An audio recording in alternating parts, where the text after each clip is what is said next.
Voilà, le message d'aujourd'hui, ça sera un message sur un thème que certains connaissent parce que nous l'avons déjà souvent développé, mais on a tellement besoin encore qu'il soit placé dans son juste contexte. Le titre, c'est le pouvoir des paroles. Et le pouvoir des paroles à la lumière particulière d'une série sur l'autorité du croyant et sur la façon dont nous pouvons expérimenter et exercer ce que le Seigneur nous a donné. Donc l'idée, c'est que certains d'entre nous, nous le savons, d'autres ont plus de mal à le croire, mais nous pouvons tous tirer davantage de bénéfices de cette vérité divine. Et je souligne 3 fois vérité divine, parce que ce n'est pas une invention de quelqu'un, ce n'est pas de l'autosuggestion, ce n'est pas à force de parole qu'on se convainc de quelque chose. Et donc en introduction, parce que nous plaçons sur vraiment le terrain de la Bible et la parole de Dieu, rappelons-nous les histoires que nous avons lues, histoires, pas dans le sens conte de fées, mais des vraies histoires de la parole de Dieu, que Ponce Pilate, au moment où il était en présence de Jésus, il lui a demandé « Qu'est-ce que la vérité ?» Il a posé cette question. Et à ce moment-là, nous savons que le Seigneur Jésus, il y a un certain nombre de choses qu'il n'a pas pu dire. Parce que s'il avait dit certaines choses, l'histoire n'aurait pas pu se dérouler. S'il avait dit « Je suis innocent, vous ne pouvez pas me mettre à mort », nous savons que la puissance qui aurait été dans ces paroles à lui, Dieu l'aurait justifié et il n'aurait pas pu être crucifié. Mais il a volontairement voulu donner sa vie. Donc à un moment donné, quand Pilate demande « Qu'est-ce que la vérité ?» beaucoup disent que chacun a sa vérité. Alors ça peut être pratique parce que ce que l'un déclare être la vérité, l'autre ne l'accepte pas, ça lui permet de vivre la façon dont il veut. Mais nous croyons que Jésus a dit « Je suis la vérité ». Et donc c'est des paroles, il y a des paroles qui ont une portée extraordinaire. Quand il a dit « Je suis la vérité », nous devons maintenant faire attention à tout ce qui peut sortir de sa bouche. Nous considérons que toute la Bible est parole de Dieu, mais je sais, il y a des Bibles certaines, ils ont les paroles de Jésus en rouge. Ils ont mis celles qu'il a réellement proclamées, quand Jésus dit, alors ils ont mis les paroles en rouge. Donc certains ont dit c'est spécialement important de prêter attention. Une des paroles, on pourrait dire que c'est vraiment en rouge, c'est dans Marc 11, 23. « Si tu crois que ce que tu dis arrive, tu le verras s'accomplir. » Imaginez, vous avez Jésus en face de vous, il est en train de vous dire cette phrase. « Si tu crois que ce que tu dis arrive, tu le verras s'accomplir. » On a l'impression, mais non, c'est pas possible, c'est trop fort, pour certains, ce serait même trop beau pour être vrai, de pouvoir se sortir d'une situation. Et pourtant, c'est la réalité. La réalité de ce que nous pouvons lire tous ensemble. J'ai plusieurs fois enseigné ce thème biblique essentiel. Mais je me rappelle, une fois, j'avais préparé un message sur ce thème. Et le matin, en me préparant avant d'aller au culte, j'avais écouté les informations. Et donc, j'écoutais la radio. Et les informations annonçaient la mort de l'actrice Denise Gray, pour ceux qui se rappellent. C'est une actrice de théâtre très célèbre en France. Et donc, elle avait 99 ans et quelques mois. Et le commentateur à la radio disait, elle avait toujours dit qu'elle vivrait jusqu'à 100 ans. Donc, je ne sais pas jusqu'à quand elle était, mais ça m'a frappé parce que j'étais en train de méditer la parole de Dieu, de préparer le sujet sur l'importance de nos paroles. Et comme nous connaissons ce petit livre sur ce que vous dites s'accomplira, que c'est vraiment Jésus qui l'a déclaré, ce que vous dites s'accomplira. Et voilà que la radio du monde annonce une nouvelle du décès d'une personne qui disait pendant sa vie, je vais vivre jusqu'à 100 ans. Et elle a fait 99 et quelques mois. Donc, peu importe maintenant qu'elle n'a pas eu 100 piles, mais quelle confirmation c'était pour moi ce jour-là. Une confirmation venue d'un endroit inattendu. Donc pour nous, c'est important qu'on réalise ça, le pouvoir des paroles et tout ce pouvoir que Dieu a donné à l'être humain. Nous faisons partie de cette création, mais nous sommes des êtres différents. Nous ne sommes pas des animaux évolués. Nous sommes des êtres différents. Alors, premier point que nous devons voir ensemble à nouveau, c'est le pouvoir de choisir entre la vie et la mort. Ça sera la première partie, le pouvoir de choisir entre la vie et la mort. Le pouvoir de choisir. Chaque être humain a un pouvoir de choisir. Il a un droit. Dieu lui a donné un droit de faire des choix. Comme par exemple, peut-être quelqu'un a déjà vu une série policière, alors particulièrement dans les séries policières américaines, selon le droit américain, quand le criminel est arrêté, il faut lui faire connaître ses droits. Et si on ne lui lit pas ses droits, même si toutes les preuves sont accablantes contre lui, il peut repartir libre parce qu'on ne lui a pas lu ses droits. Mais ça me fait réfléchir à ça, de dire combien c'est important, pas qu'il y ait des droits, mais que les droits que nous avons soient connus. Sinon, on ne peut pas bénéficier. Et c'est comme ça, on vit dans un monde maintenant qu'on appelle de droit. Des fois, on trouve que le monde n'est pas juste, parce qu'il peut y avoir une différence entre la justice et le droit. Mais le droit, c'est un ensemble de règles qui définissent notre façon de vivre ensemble, qui peuvent être plus ou moins justes ou correspondre à ce que nous aimerions, mais c'est une réalité. Ça réglemente notre vie en société. Et donc, il est important que les gens connaissent leurs droits. Mais spirituellement aussi, il est important que chaque être humain qui est un être créé à l'image de Dieu, qui est spirituel, connaisse ses droits. C'est pourquoi nous faisons tous les efforts possibles pour prêcher, enseigner, diffuser la parole de Dieu, pour que les gens connaissent leurs droits. Quels sont leurs droits en Christ? Ce qu'ils peuvent faire, ce qui leur appartient. Alors, une des choses importantes, c'est ce droit et ce pouvoir de choisir. Et nous pouvons prendre pour cela un verset dans Proverbe 18, le verset 21, dit la chose suivante.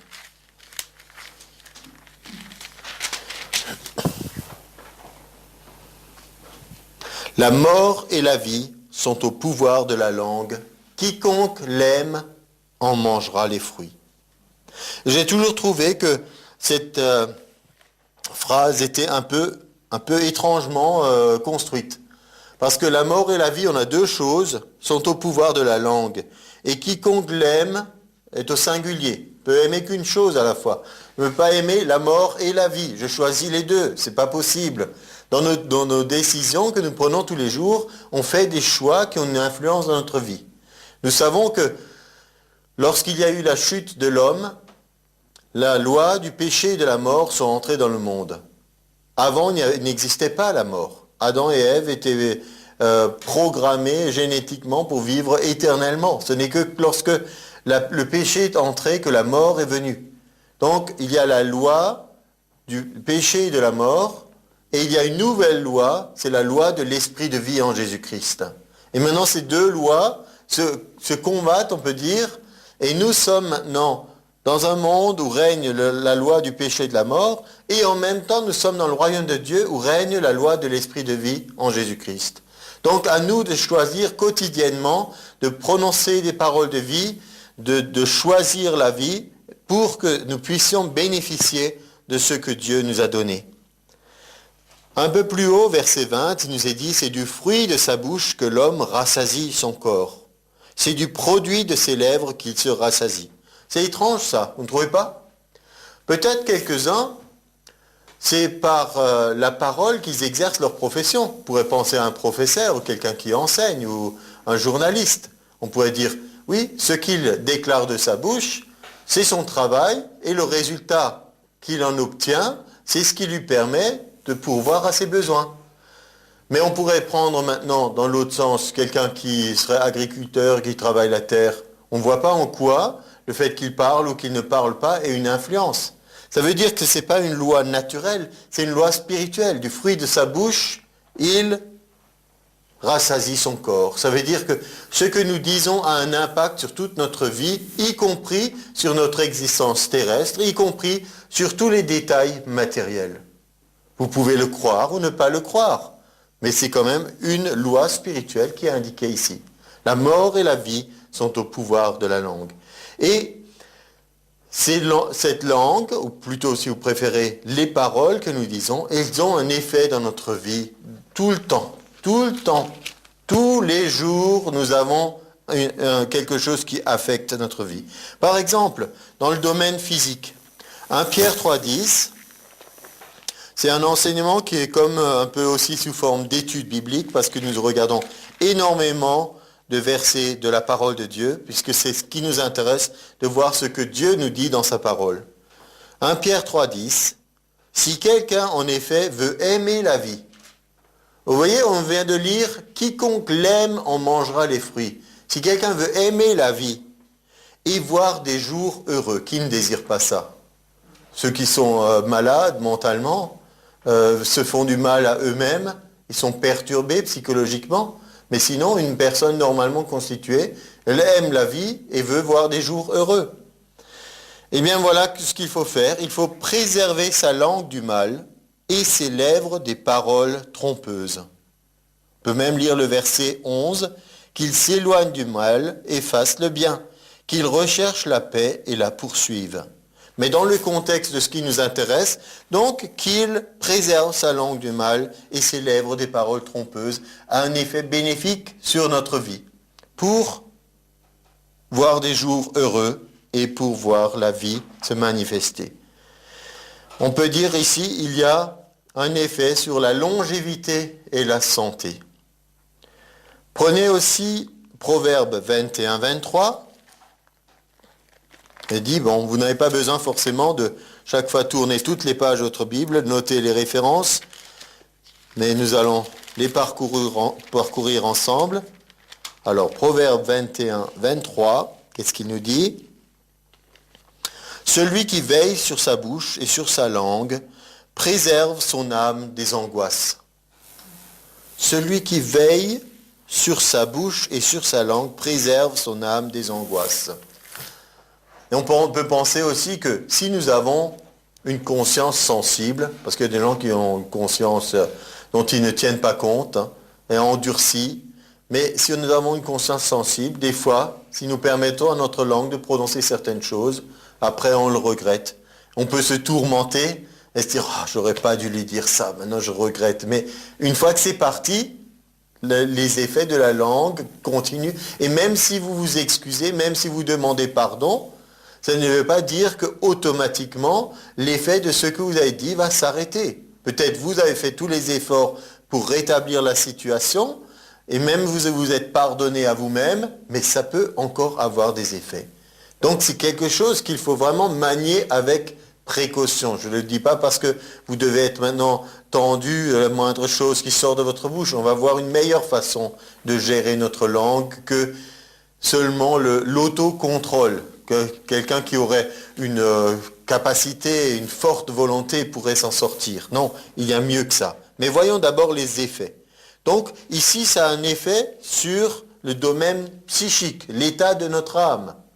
Or, l'état de notre âme, ça vous fait penser à un autre verset de 3 Jean 2. « Bien-aimé, je souhaite que tu prospères à tous égards et sois en bonne santé, comme prospère l'état de ton âme. » Donc tout cela est nouveau lié. La santé, les paroles, etc. J'avais eu l'occasion de déclarer que le pasteur Yonggi Cho avait eu une discussion avec un neurochirurgien et il avait dit on vient de faire une découverte extraordinaire, c'est que le centre du contrôle de la parole dans le cerveau a un effet sur tout le corps. Il a dit oui, je le sais, le docteur Jacques l'avait déjà déclaré. C'était dans l'épître de Jacques dans la Bible. Il avait dit la langue, et on va voir encore l'un ou l'autre extrait de Jacques. Donc on a ce pouvoir de choisir entre la mort et la vie. On a ce pouvoir, un droit divin de choisir. On voit les effets de la langue. Et on voit aussi dans la parole de Dieu la place de la parole de la foi. Parole de la foi, une doctrine particulière. C'est quelque chose qui résume ce que Dieu a voulu communiquer à l'être humain. On peut choisir la vie éternelle auprès de Dieu. Dans Romains 10 et les passages suivants, les versets de Romains 10, quelques-uns qu'on va lire, à partir du verset 6, Paul est en train d'expliquer quelque chose et il dit « Et voici comment parle la justice qui vient de la foi.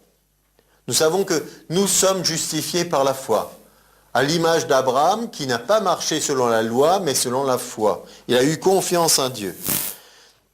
Alors comment est-ce qu'elle parle, cette justice? Elle dit « ne dis pas en ton cœur qui montera au ciel, c'est en faire descendre Christ. Ou qui descendra dans l'abîme, c'est faire remonter Christ d'entre les morts. Que dit-elle donc? Qu'est-ce que dit la parole de la justice? Elle dit, la parole est près de toi, dans ta bouche et dans ton cœur. Or, c'est la parole de la foi que nous prêchons. Nous prêchons, tout prédicateur devrait prêcher la parole de la foi. L'apôtre Paul disait, je suis quelqu'un qui prêche la parole de la foi. Et comment elle s'exprime cette parole de la foi? Si tu confesses de ta bouche le Seigneur Jésus, et si tu crois dans ton cœur que Dieu l'a ressuscité des morts, tu seras sauvé. Car c'est en croyant du cœur qu'on parvient à la justice, et c'est en confessant de la bouche qu'on parvient au salut. C'est en confessant de la bouche, déclaré.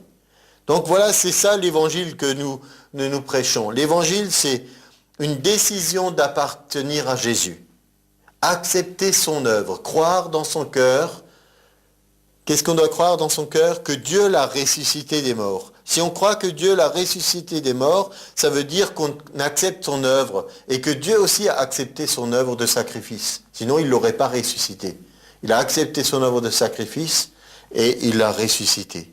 Et on se déclare pour lui. On le reconnaît comme Seigneur. C'est ça veut dire. Ça veut dire confesser Jésus comme Seigneur. Ça veut dire je déclare que Jésus est Seigneur. Il est Seigneur de ma vie. Je l'accepte comme Seigneur. Je me prends une position. Confesser, ça veut dire dire la même chose que quelqu'un. Dieu l'a déclaré Seigneur. Moi aussi, je déclare qu'il est Seigneur. Et donc, ça fait prendre une position, on peut dire, juridique au niveau spirituel, au niveau de l'univers. On en est là. C'est la justice de Dieu. Alors tous les jours, nous avons des choix à faire. Et ce passage, souvent dans le Nouveau Testament, en fait, ce sont des références, des extraits de certaines choses que Dieu a déjà dit dans l'Ancien Testament. Et ça, nous trouvons de parallèle dans Deutéronome 30,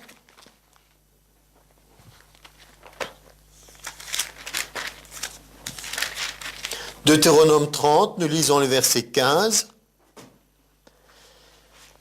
Voici, vois, je mets aujourd'hui devant toi la vie et le bien, la mort et le mal. Verset 19. J'en prends aujourd'hui à témoin contre vous le ciel et la terre. J'ai mis devant toi la vie et la mort, la bénédiction et la malédiction. Choisis la vie, afin que tu vives, toi et ta postérité. Donc nous avons des choix de vie à faire. Et ces choix de vie, comment est-ce qu'ils se font? Par la façon dont nous parlons.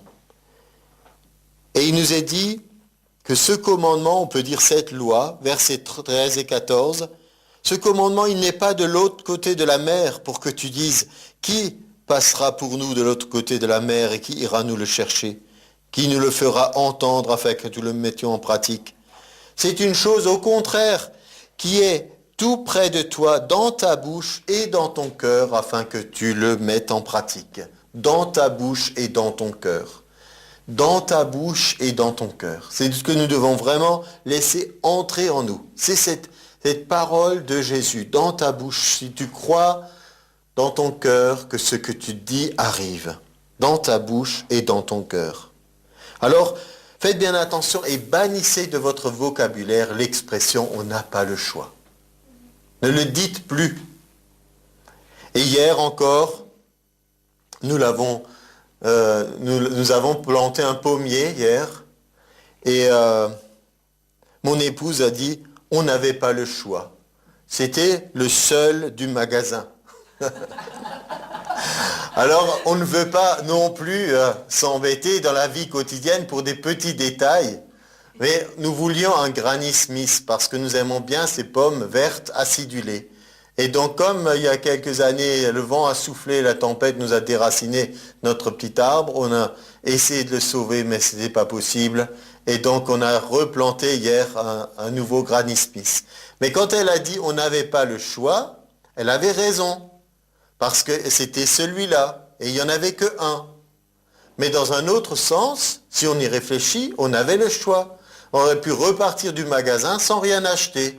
Mais ce n'est pas un choix qui nous plaît forcément. Mais faisons attention parce que des fois on dit on n'a pas le choix et dans notre tête c'est un absolu. Vous comprenez la différence? Là c'était quelque chose de la vie quotidienne où ça n'a pas un grand impact. Parce que on n'avait pas le choix, il n'y avait que celui-là, c'est celui-là qui nous convient, c'est très bien. Mais il y a d'autres situations quand les gens disent on n'a pas le choix, ça veut dire autre chose pour eux. Ça veut dire qu'il n'y a aucune autre possibilité. Et ça, c'est différent. Parce qu'avec Dieu, il y a toujours une possibilité. Nous venons de le dire. Lire ensemble, il y a la mort et la vie, choisis la vie. Voilà ce que dit Dieu.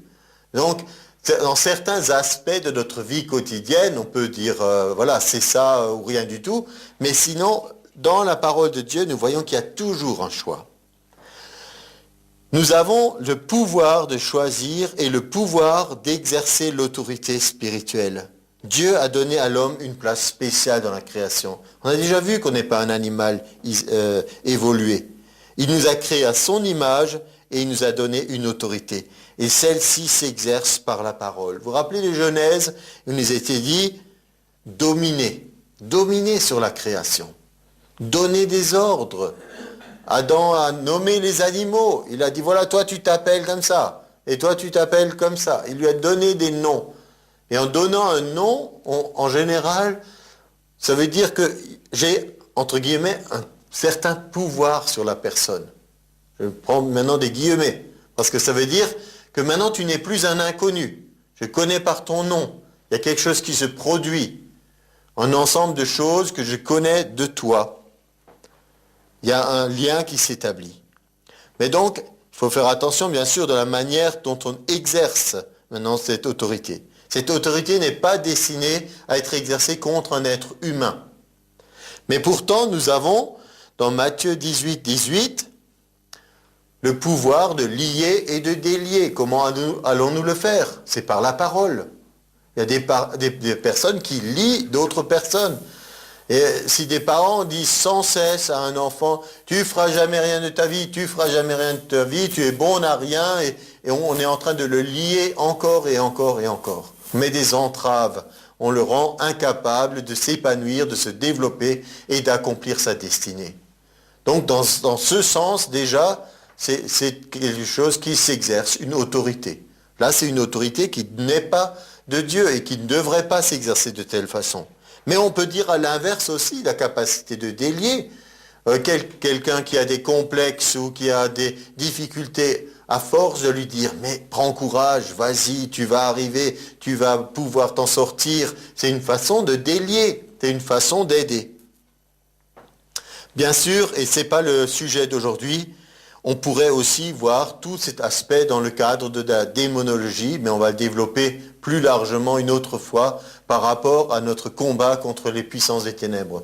Mais pour aujourd'hui, on va en rester à cette dimension de l'autorité au niveau de la parole et de ce que nous pouvons faire pour lier ou pour délier. Jésus a loué cet homme qui avait déclaré « Dis un seul mot et mon serviteur sera guéri ». C'est dans Luc 7, en particulier au verset 7.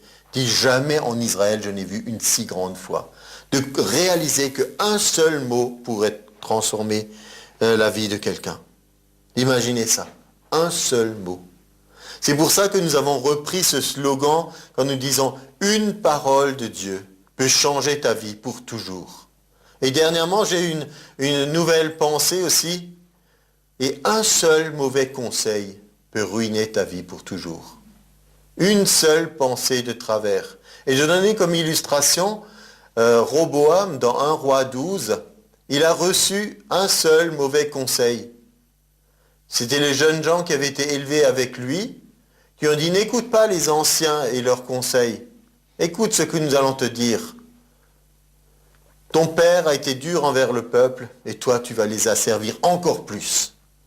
Et comme résultat, ça a fait éclater le royaume d'Israël en deux et ça a créé des problèmes pendant des générations et des générations, de guerres et de conflits entre eux.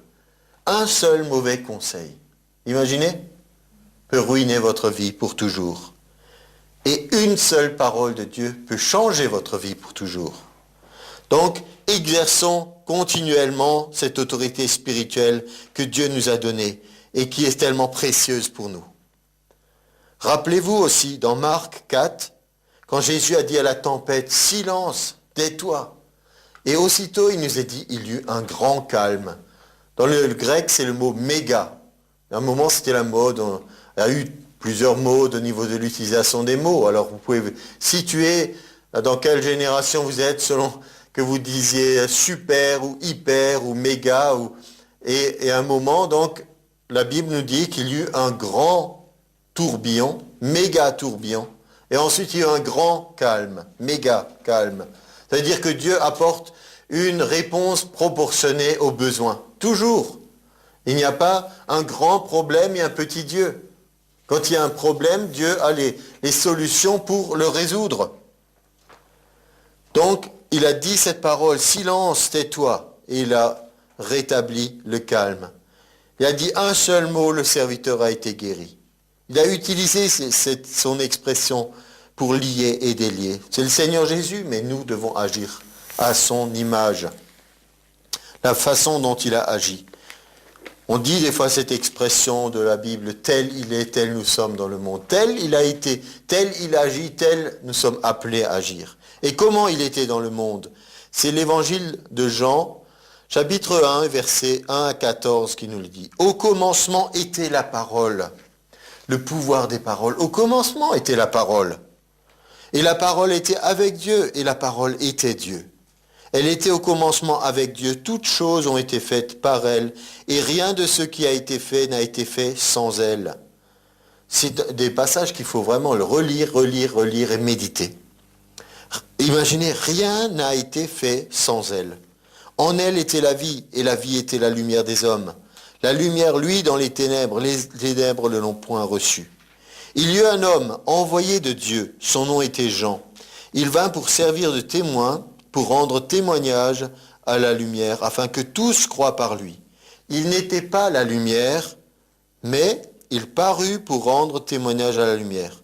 Cette lumière était la véritable lumière qui, venant dans le monde, éclaire tout homme. Elle était dans le monde et le monde a été fait par elle. Soulignez encore, le monde a été fait par elle. Et le monde ne l'a point connue. Elle est venue chez les siens, et les siens ne l'ont point reçue.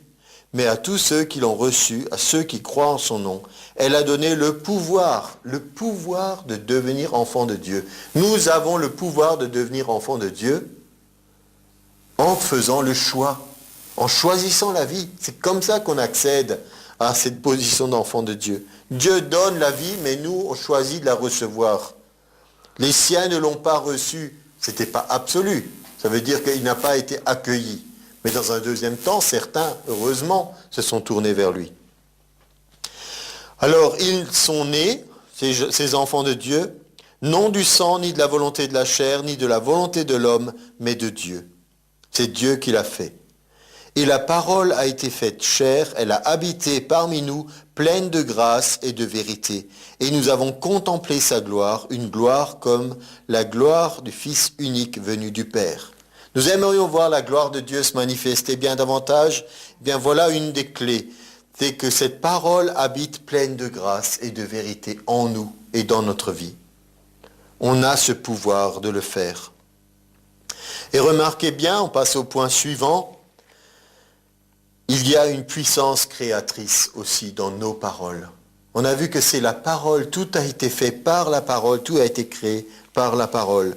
Et ça fait directement référence pour moi à Hébreux 11, où nous lisons aussi au verset 3, « C'est par la foi que nous reconnaissons que l'univers a été formé par la parole de Dieu, en sorte que ce qu'on voit n'a pas été fait de choses visibles. » Ça, c'est encourageant pour nous, parce que souvent on pense que ce que nous voyons, ce que nous touchons, ça c'est la réalité. Le reste, c'est immatériel, c'est flou, mais ici, plus on médite là-dessus, plus on a ces certitudes que c'est les vérités de la parole de Dieu. Elles sont plus réelles, elles sont plus actuelles, elles ont plus de puissance que ce qu'on voit de l'œil visible. Et c'est comme ça qu'on amène les choses à l'existence. Dieu nous a créés à son image. Nous sommes aussi capables de créer des choses.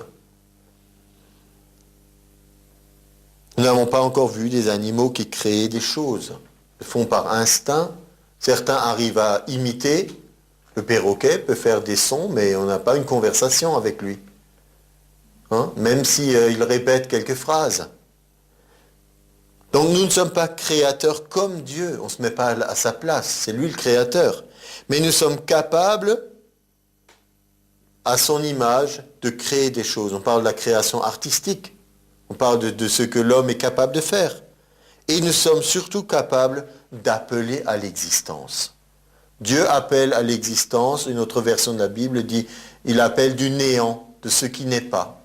Eh bien, nous n'appelons pas du néant, mais nous appelons de ce qui est dans la parole et que Dieu a créé à sa réalité ici.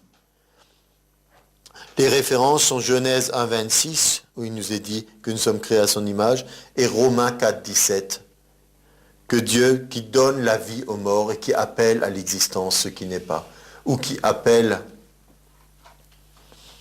de ce qui n'est pas à la réalité. Romains 4, 17. Et nous avons aussi l'apôtre Paul qui défendait la résurrection devant ceux qui l'accusaient dans Actes 26, 8. Il disait, quoi? Vous semble-t-il incroyable que Dieu ressuscite les morts? C'était vraiment une expression dans la pleine discussion. Mais enfin, vous ne réalisez pas, Dieu est capable de ressusciter les morts. Ce n'est pas un problème pour lui. Nous avons lu ces paroles faites chair. On a lu les 14 premiers versets de Jean. Et là, je dois faire une petite critique par rapport au film de Jésus de Nazareth de Zeffirelli. Si vous avez vu ce film, chaque fois qu'il y avait une intervention de Jésus ou un miracle, nous voyons un Jésus muet. Il ne parle pas. Il a une expression, il a des signes, mais il n'a pas de mots. Pour moi, ce n'est pas... Bien sûr, on a tous peut-être aimé certaines choses par rapport à des films sur Jésus. Pourquoi? Parce que ça nous parle de la personne de Jésus et on le voit agir. Mais là, il y a un décalage important entre la réalité telle que nous la lisons dans la Bible et ce que le cinéaste a rendu. Parce qu'il a voulu parler de la personne de Jésus, mais là, il y a une part de révélation concernant la parole qui n'est pas du tout présente. Or, pour nous, c'est essentiel. La parole a été faite chair. Jésus a accompli beaucoup de choses, non pas comme, entre guillemets, si je peux me permettre, un magicien qui ferait un acte de sa puissance, mais il l'a fait par la parole. Il a dit, eh bien, qu'il te soit fait selon ta foi. Je le veux, sois pur, etc. Et nous avons toutes ces expressions dans les évangiles, mais là, c'est totalement absent. C'était juste pour attirer votre attention sur cette révélation n'a pas été soulignée dans le film. Donc, on a vu dans Hébreux 11, verset 3, que le monde, l'univers, a été formé par la parole de Dieu. Et là où c'est écrit l'univers, dans une autre version, c'est écrit le monde, et dans certains, c'est même écrit les mondes, parce qu'il y a plusieurs créations. Et nous ne sommes pas les seuls êtres qui existent dans l'univers. Il y a aussi des êtres angéliques, et il y a beaucoup de choses que nous ignorons. Mais pensons davantage à, s'il y a des mondes, on peut aussi dire que nous sommes dans notre monde. Nous ne sommes pas seulement dans le monde, nous sommes heureusement plus dans le système du monde, mais nous avons notre monde. Des fois on dit, on a notre petit monde, parlons de la maman qui s'occupe des enfants, ou des fois on dit de quelqu'un, il est dans son petit monde à lui. Mais nous pouvons changer notre monde. On ne peut peut-être pas changer le monde entier, mais on peut changer notre monde, on peut changer des choses dans notre monde. Rappelez-vous cette parole que Jésus prononce, il te sera fait selon ta foi. Est-ce que tu crois que c'est possible que des choses changent dans ton monde? Alors crée des circonstances favorables. À la lumière des promesses qui sont dans la parole de Dieu, change des choses dans ton monde en utilisant le pouvoir de tes paroles. Alors, une autre partie, c'est de parler du pouvoir des paroles qui construisent. Notre langue, nos paroles permettent de nous édifier. Vous vous rappelez peut-être d'une émission de jeux télévisés, Et les candidats disaient, c'est mon dernier mot, Jean-Pierre. Donc, beaucoup connaissent cette émission. Alors, les candidats pouvaient essayer de répondre aux questions, ils pouvaient être hésitants, etc. Mais à un moment donné, il fallait qu'ils disent cette phrase magique, c'est mon dernier mot, Jean-Pierre. Et donc, ça voulait dire que maintenant, on n'y revient plus. Mais dans notre vie, quelque part, en prenant cette illustration amusante, qui a le dernier mot dans notre vie?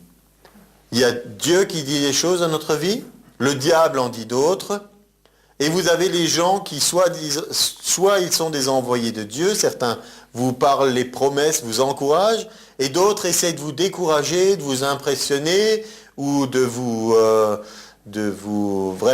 menacer aussi, ça arrive.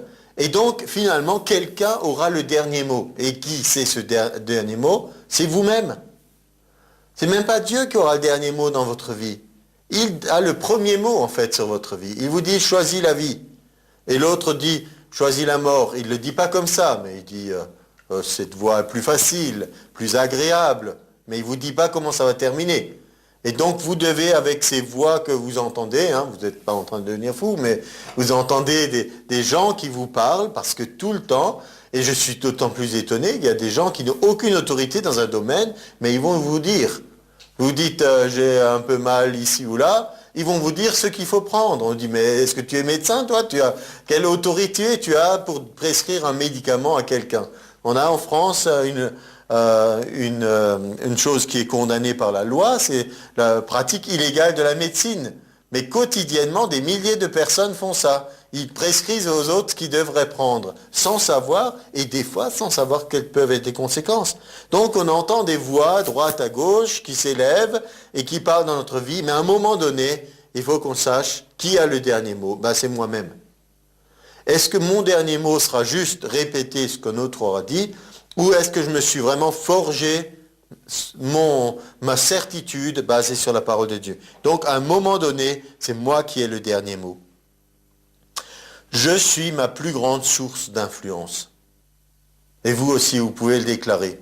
Je suis ma plus grande source d'influence. L'illustration est dans Marc 5, la femme qui avait des pertes de sang, parce qu'elle se disait. La Bible nous dit, elle se disait. Et je suis persuadé qu'elle ne s'est pas dit juste une fois, oh, je vais essayer ce truc avec Jésus, peut-être que ça va marcher. C'était pas ça. C'est une personne qui était arrivée au bout. Marc 5, 25, une femme atteinte d'une perte de sang depuis 12 ans. Elle avait beaucoup souffert entre les mains de plusieurs médecins. Plusieurs, c'est pas 2 ou 3 dans la Bible. Ça veut dire beaucoup. Beaucoup souffert entre les mains de plusieurs médecins. Chacun avait sa théorie, chacun avait ses essais qu'il faisait. Elle avait dépensé tout ce qu'elle possédait sans avoir éprouvé aucun soulagement, mais était allée plutôt en empirant. Ayant entendu parler de Jésus, la foi vient de ce qu'on entend, elle vint dans la foule par derrière et toucha son vêtement, car elle disait. Il n'est pas dit, à ce moment-là, elle a dit, si je touche son vêtement, je serai guéri. Car elle se disait à cette notion d'une phrase permanente. Elle était tellement découragée, rien n'avait marché, c'était de pire en pire, mais quand la foi a jailli, on peut dire que cette pensée était devenue une obsession dans le bon sens du terme, devrait être obsédée dans le bon sens du terme de la parole de Dieu, que cette parole soit en nous constamment. Elle se disait, si seulement je peux toucher son vêtement, il faut que j'atteigne Jésus. Alors je serai guéri. Elle le disait encore et encore. Et au même instant, la perte de sang s'arrêta. Elle sentit dans son corps qu'elle était guérie de son mal. Jésus connut aussitôt en lui-même qu'une force était sortie de lui. Et se retournant au milieu de la foule, il dit, « Qui a touché mes vêtements ?» Encore une fois, important pour nous de réaliser que Jésus n'était pas omniscient et omnipotent et omniprésent à ce moment-là. Il était devenu comme un simple homme. Il a été lui-même incapable de dire qui était la femme. Il ne le savait pas. Il n'a pas joué en faisant semblant. Je sais bien que c'est toi, mais je vais te lancer la perche et te dire qui c'est. Non, il ne le savait pas. Et il n'a pas déclenché le miracle de lui-même. Il n'a pas dit je vais maintenant faire en sorte qu'une force sorte de moi. C'est vraiment elle qui, en 10 ans, a pu obtenir cette guérison, venant du corps de Jésus. Quel encouragement pour chacun d'entre nous. On n'a pas besoin d'attendre le mouvement de l'eau, de l'ange. On peut nous-mêmes venir à lui et recevoir. Ses disciples lui dirent, tu vois la foule qui te presse, tu dis qui m'a touché. Il regardait autour de lui pour voir celle qui avait fait cela. La femme, effrayée, tremblante, sachant ce qui s'était passé en elle, vint se jeter à ses pieds et lui dit toute la vérité. Mais Jésus lui dit, ma fille, ta foi t'a sauvée. Va en paix et sois guérie de ton mal. Va en paix, ça veut dire sois rendue entière. Le shalom, c'est complet, tout est restauré. Y compris maintenant, tu pourras à nouveau avoir une vie sociale, tu pourras de nouveau prospérer parce qu'elle avait perdu tout son bien. Et à cause de son état, normalement, elle ne devait même pas être au milieu d'une foule. Rien qu'à cause de son état, elle aurait pu être lapidée si les gens l'avaient su. Vous vous rendez compte? On n'imagine pas des fois, dans notre société actuelle, ce que ça voulait dire pour la femme de l'époque, ce qu'il lui fallait comme courage et comme détermination pour obtenir. Donc je suis la plus grande source d'influence. Si je dis, selon la parole de Dieu, certaines choses, ça va produire quelque chose. Je vais me construire, m'édifier. Bien sûr, prier dans l'esprit est aussi une réalité. 1 Corinthiens 14, 4, celui qui parle en langue s'édifie lui-même. Éphésiens 5, 19 aussi. Entretenez-vous par des psaumes, des cantiques, des hymnes spirituels. Comme on a eu l'occasion de le dire, le dimanche matin, on fait notre jogging spirituel ensemble. Parce que peut-être des fois, on serait un peu découragé. La chair n'a pas envie de faire le jogging, mais notre esprit est déterminé. Et finalement, après, c'est un bienfait pour tout le monde. Le pouvoir des paroles qui construisent. Notre langue nous permet d'édifier les autres. Ça, c'est dans Éphésiens 4, verset suivant, de 29 à 30. Qu'il ne sorte de votre bouche aucune parole mauvaise, mais s'il y a lieu quelques bonnes paroles qui servent à l'édification et communiquent une grâce à ceux qui l'entendent. On a beaucoup de choses qui se passent dans les contes de fées, les fables, les histoires, mais alors on imagine maintenant, par exemple, l'histoire bien connue de Cendrillon et les bonnes fées qui sont penchées sur le berceau et chacun veut lui faire un cadeau, etc. Et donc toutes ces choses qui ont nourri l'imagination de l'enfance de beaucoup, mais nous avons quelque chose qui est bien mieux encore, mais qui est une réalité. Nous devons nous voir pas comme une bonne fée, hein, on a d'autres choses, mais nous avons en nous une grâce qu'on peut communiquer. Une grâce, une faveur. Quand quelqu'un est en ma présence, je devrais considérer que maintenant, je lui fais une faveur d'être en sa présence. On dirait dans le langage ordinaire, il a de la chance de m'avoir comme ami. Mais la chance, nous, on n'y croit pas trop, et peut-être lui ne le réalise pas, mais vous, en tant qu'enfant de Dieu, partout où vous êtes une source de bénédiction, vous pouvez communiquer une grâce. Quand vous ouvrez votre bouche, il y a des bonnes choses qui sortent. S'il y a lieu, une bonne parole qui serve à l'édification, qui communique une grâce à ceux qui l'entendent. N'attristez pas le Saint-Esprit de Dieu par lequel vous avez été scellés pour le jour de la rédemption. Ça veut dire n'utilisez pas mal votre bouche. Que toute amertume, toute animosité, toute colère, toute clameur, toute calomnie, toute espèce de méchanceté disparaissent du milieu de vous. Disparaissent. Soyez bons les uns envers les autres, compatissants, vous pardonnant réciproquement comme Dieu vous a pardonné en Christ. Si vous avez un sujet de vous plaindre de quelqu'un, si vous avez envie de murmurer, de ne pas être content, pensez de nouveau que comme Dieu vous a pardonné en Christ, je ne retiens pas ces petites choses, sans valeur, sans signification, c'est pas important. Et à l'inverse, quand il s'agit de vous, vous devriez traquer les moindres choses, dire je veux encore progresser dans ces domaines. Je pense à cette tradition qu'on a ici du Osterboot, ça veut dire avant Pâques, on nettoyait les maisons à fond, etc. Et qui est un peu une transmission de cette tradition juive que à la Pâques, il fallait que la maison soit propre, qu'il n'y ait aucune trace de quoi que ce soit, levain, et donc tout devait être nettoyé. Eh bien, c'est l'image un peu de notre maison. Avant que la vie de résurrection puisse se manifester parfaitement, il faut des fois que toutes ces choses, la moindre petite amertume, animosité, colère, combattez-les. Laissez-les. Dès que vous avez envie de vous plaindre, la Bible donne un bon conseil, que chacun se plaigne de ses propres péchés. Là, on peut tellement se faire du bien. Et, sous-entendu, donc, puisque vous parlez des bonnes paroles, renoncez au mensonge. Verset 25. Renoncez au mensonge. C'est comme ça qu'on ne donne pas accès au diable, qui est verset 27. La langue exercée soutient ceux qui sont abattus. On l'a lu ensemble en introduction de cette prédication, mais ce n'est pas sur l'enregistrement. Donc on va reprendre Ésaïe 50, verset 4. Voilà ce que le Seigneur nous a donné.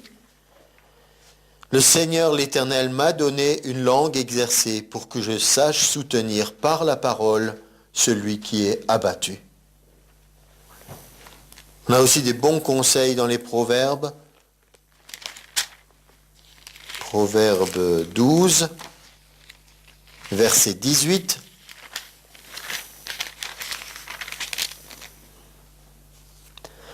Tel qui parle légèrement blesse comme un glaive, mais la langue des sages apporte la guérison.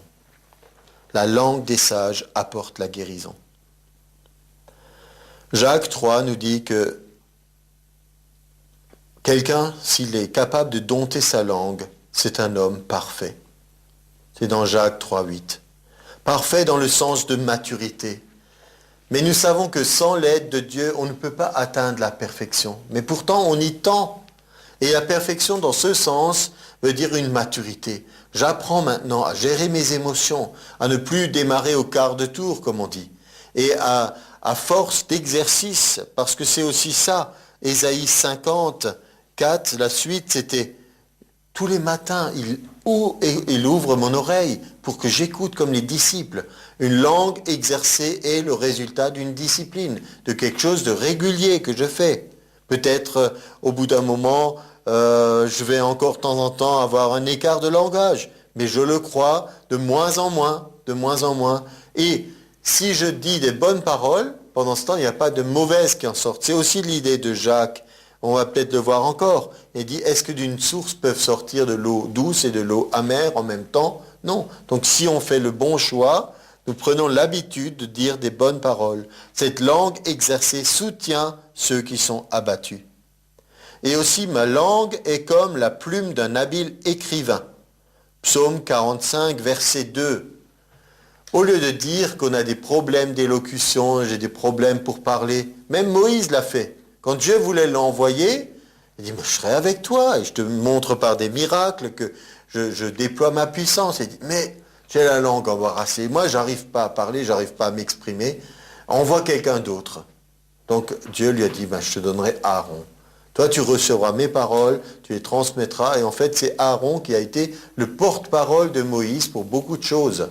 À cause de cette, on peut dire de cette façon dont Moïse ne se voyait pas capable. Mais vous aussi, allez au-delà. Certains ont des talents naturels comme orateurs, mais nous croyons que ça ne suffit pas pour faire l'œuvre de Dieu. Si on veut être une source de bénédiction, il faut plus que ça. Il faut du surnaturel. Et de Étienne, on disait, on était surpris des paroles de grâce qui sortaient de sa bouche, des paroles de sagesse. Les objections de Moïse, c'était dans Exode 4, 10.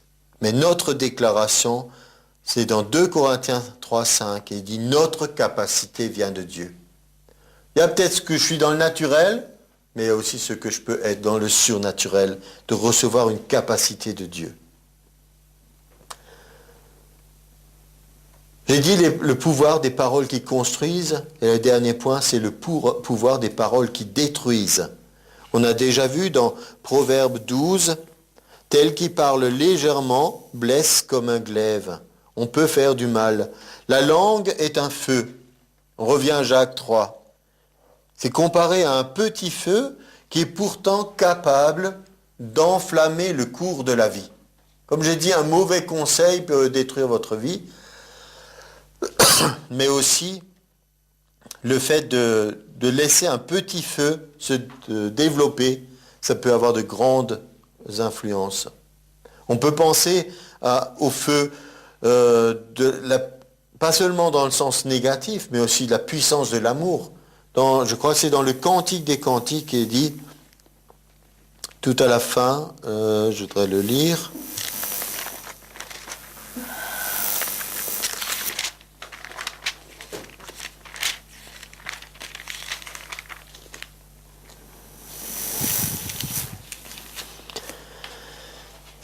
Cantique des Cantiques, chapitre 8, verset 7. Les grandes eaux ne peuvent éteindre l'amour, et les fleuves ne le submergeraient pas. Il y a comme une grande puissance de cet amour qui se manifeste. Ça peut aussi être des fois destructeur. Il y a aussi tous les aspects négatifs. On parle de l'amour, mais il y a aussi la passion. Il y a tout ce que ça peut produire de destructeur. D'un autre côté, il faut aussi voir qu'il y a un bon aspect. Et c'est pas parce que ça peut brûler qu'on n'utilise plus le feu. On l'utilise pour se chauffer, pour cuire, etc. Mais il faut savoir le dompter, il faut savoir bien l'utiliser. Et Jacques 3,5 nous parle de ce petit feu d'abord, mais ça peut faire penser à certaines paroles, justement, qu'on peut dire à la légère. On peut dire, mais c'était juste pour rire. Oui, bon, il y a un moment pour rire, nous dit la parole, il y a un moment pour pas rire, mais des fois, en lançant des plaisanteries, ça peut faire démarrer quelque chose qui va être destructeur. Donc faisons attention à cela. Pourquoi ne pas bénir tout simplement? Et puis le Proverbe 12, 18 qu'on a lu, tel qui parle à la légère, c'est aussi pour soi-même, c'est pas seulement les paroles qu'on dit sur les autres. Comme on entend souvent des personnes qui, on peut dire, qui se maudissent elles-mêmes. Comme je suis bête, et encore je reste poli en disant ça, oh, je n'ai pas de mémoire, ou d'autres, dès qu'il y a un moindre oubli, maintenant on invoque l'Alzheimer, cette maladie de perte de mémoire. Alors faisons attention à ça. Ne nous trompons pas d'adversaires. Accuser les autres, calomnier, dire du mal, et même si c'est vrai, parce que si c'était faux, ça serait un mensonge. Mais calomnier, c'est parler encore en négatif ou en mal de quelqu'un. Ce n'est pas utile et ce n'est pas communiquer une grâce et bénir. Et réfléchissons à quel esprit nous anime. Qu'est-ce qui nous anime? Qu'est-ce qu'on cherche à faire? La langue qui apporte la destruction, c'est aussi notre parole qui peut annuler la prière. Rappelons-nous dans Matthieu 15, 6, quand il nous est dit, vous annulez la parole de Dieu au profit de vos traditions. On prie dans un sens, et après on dit, oui, mais ça a toujours été comme ça n'a jamais marché, ou il n'a jamais changé, des choses comme ça. C'est une tradition, c'est une habitude de parler qu'on a eue qui annule ce que nous avons essayé de changer spirituellement. Et le dernier point, c'est, nous avons ce pouvoir dans nos paroles d'abattre les forteresses. 2 Corinthiens 10 nous dit, au verset 4, que nous avons des armes avec lesquelles nous combattons. Et ces armes, elles ne sont pas charnelles, mais elles sont puissantes par la vertu de Dieu. Elles ne sont pas charnelles, ce ne sont pas des armes charnelles, ce ne sont pas des disputes de mots, ce n'est pas une argumentation de l'un contre l'autre. C'est une façon de prononcer des paroles qui sont spirituelles, qui détruisent une forteresse de raisonnement. On a raisonné, c'est comme ça, et une parole de Dieu vient. Un peu comme cette pierre dans la Bible qui est jetée contre une montagne, et puis il y a tout qui s'écroule. C'est l'image de cette grande statue qui s'écroule. Alors les armes avec lesquelles nous combattons, quelque part, l'apôtre Paul dit qu'il y a les armes offensives et défensives de la justice. Nous connaissons les armes. Le descriptif des armes se trouve dans Éphésiens 6, c'est là que c'est le plus complet. On a toutes les armes défensives, de l'armure du chrétien, le casque, la cuirasse, le bouclier, la ceinture, les chaussures, tout ça. Et nous avons une arme offensive, l'épée de l'esprit. L'épée de l'esprit qui est la parole de Dieu prononcée dans notre bouche. L'épée de l'esprit n'est pas la Bible en tant que livre. Cette Bible n'est qu'un livre tant qu'elle ne prend pas vie par l'Esprit de Dieu et dans ma bouche. C'est là qu'elle devient puissante. C'est ça la différence. C'est pour ça que beaucoup, si on en reste au stade où c'est un livre, je comprends que certains disent c'est de la théorie, c'est de la théologie, ça ne change pas notre vie. Mais quand le Saint-Esprit s'en empare, qu'elle vient dans notre cœur et qu'elle sort de notre bouche, ça change tout. Déjà notre destinée éternelle. Et donc abattre les forteresses, rappelez-vous que Jésus, le Fils de Dieu, est venu pour détruire les œuvres du diable. C'est 1 Jean 3, 8. Il y a une guerre ouverte. Et dans Marc 1, il y a un résumé d'un certain nombre de choses que Jésus a accomplies en quelques versets. Et je vais vous lire ces quelques versets. À partir du verset 21. Ils se rendirent à Capernaum, le jour du sabbat. Jésus entra d'abord dans la synagogue, il enseigna, et ils étaient frappés de sa doctrine. Frappés, ce n'est pas doux, hein? Frappés, avait un choc. Pourquoi? Parce qu'il enseignait comme ayant autorité, non pas comme leurs scribes. Il disait, c'est comme ça. Voilà ce que dit la parole de Dieu. Il trouva dans la synagogue un homme qui avait un esprit impur qui s'écria, « Qu'y a-t-il entre nous et toi, Jésus de Nazareth? Tu es venu pour nous perdre, je sais qui tu es, le Saint de Dieu. » Jésus le menaça, un verbe fort, et disant, « Tais-toi et sors de cet homme. » Il n'a pas été, « Voudrais-tu bien sortir de cet homme ?» L'esprit impur sortit de cet homme en l'agissant avec violence et poussant un grand cri. Des fois, c'est violent. Nous avons aussi un combat pour nous-mêmes.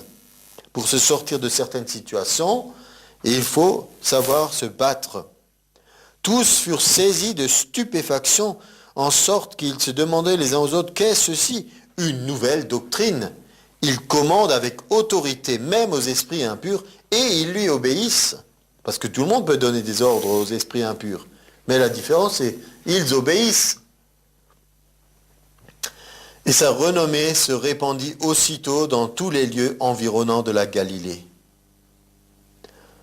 Je n'ai jamais vu le film L'Exorciste et je ne recommande certainement personne de le regarder, mais ce que j'en sais de ce que j'en ai entendu, c'est que le fait est qu'une jeune fille, je crois, est possédée, mais que les gens religieux qui arrivent et n'arrivent rien à faire, et que c'est le diable qui l'emporte. Alors pour nous, ça c'est inacceptable. Nous avons la réalité que quand Jésus dit des paroles d'autorité, les esprits impurs sortent et ils lui obéissent. En sortant de la synagogue, ils se rendirent avec Jacques et Jean à la maison de Simon et d'André. La belle-mère de Simon était couchée, ayant la fièvre. Aussitôt, on parla d'elle à Jésus. S'étant approché, il la fit lever en lui prenant la main, et à l'instant la fièvre la quitta, puis elle est servie. Et ailleurs, il dit, il menaça la fièvre. Dans une autre version parallèle. Il n'a pas juste pris la main, il a parlé quelque chose. Le soir, après le coucher du soleil, on lui amena tous les malades et les démoniaques, et toute la ville était rassemblée devant sa porte. Il guérit beaucoup de gens qui avaient diverses maladies. Il chassa beaucoup de démons. Comment? En leur parlant. Il ne permettait pas aux démons de parler parce qu'ils le connaissaient. Au verset 40, un lépreux vint à lui se jetant à genoux, il lui dit d'un ton suppliant, « Si tu le veux, tu peux me rendre pur. » Jésus, ému de compassion, étendit la main, le toucha et dit, « Je le veux, sois pur. » Aussitôt la lèpre le quitta et il fut purifié. Voilà le combat dans lequel nous sommes engagés. Et Acte 10, 38 dit, vous savez comment Dieu a oint du Saint-Esprit de force Jésus de Nazareth. Il allait de lieu en lieu faisant du bien. Et il guérissait tous ceux qui étaient sous l'empire du diable. Sous l'empire. Donc il y a une confrontation, mais nous avons l'onction de Jésus pour agir en son nom. Donc, concluons, consacrons notre langue à parler la bénédiction. Bénissez, ne maudissez pas. Chaque jour, soyons revêtus de l'armure de Dieu. exerçons-nous au maniement de l'épée de l'esprit. Une bonne déclaration ensemble. Mes paroles définissent ma position. Mes paroles sont les points de repère dans ma vie. Mes paroles influent sur mon esprit. Je dis de bonnes paroles qui communiquent une grâce. Amen.